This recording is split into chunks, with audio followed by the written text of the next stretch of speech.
It's a word that strikes fear into the heart of many a worker. Thousands of Australians have been made redundant in the last month. Mass job losses paint the clearest picture yet of a two-speed economy. But in this special report, Nicole Chettle takes a step back in time and discovers there is life after redundancy. The year was 1996. In unprecedented scenes, simmering political unrest boiled over. The day in Canberra developed into a vicious and violent struggle, a pitched battle between police and protesters as they stormed and smashed the gates of the Parliament. John Howard swept to power, ushering in a brutal budget to fix a $7 billion black hole. If they think for a moment that will intimidate this government into changing its policies on anything, they are 100% wrong. Yeah. Times were tough and broadcasters were not immune. At SBS, the parties belied a nervous workforce.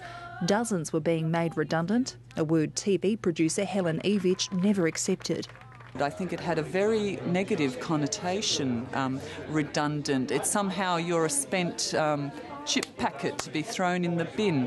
I'm only 33 and to be made redundant, I don't think it means it's the end of my life or my career.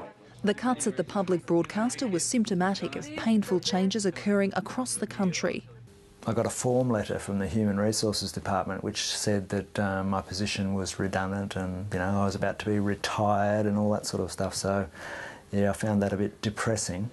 After more than a decade on the job, saying goodbye was a bitter pill to swallow. Spending 15 hours a day building the bloody place and then leaving. Ooh, strange. And if a day is a long time in politics, 15 years is a whole lifetime. Simon Tobin was behind the camera, filming as his colleagues departed, soon to switch for a simpler life as a baker in country New South Wales. For him, becoming redundant was a passport to a new career. When I left SBS, I remember leaving thinking, oh my God, what have I done? So I went and lived in India for 4 years. And one of my first jobs over in India was making chapatis and Indian bread. And I fell in love with baking. I remember my father used to say to me that find a job that you really love and you'll never work a day in your life, and that's what I found. But Helen Evich says it hasn't been an easy path, even after taking a voluntary redundancy. Now an independent filmmaker, she's concerned about the number of job losses sweeping the country. It is very traumatic for yourself and your family or anyone else involved in that decision. So you have to let go of that identity that you've created for yourself through your work, and you have to endeavour to find a new identity for yourself. This year, in August alone, many companies announced job cuts and redundancies. And while the overall figure's impossible to quantify, it's clear Australian business is under pressure. In recent times, we're starting to see a few more redundancies, certainly. Bernie Feehan, a financial planner based in Sydney's West, says he knows what he's talking about. He was made redundant 12 years ago. I've certainly lived through that experience, but now as a financial planner provide advice to people who need it at that time.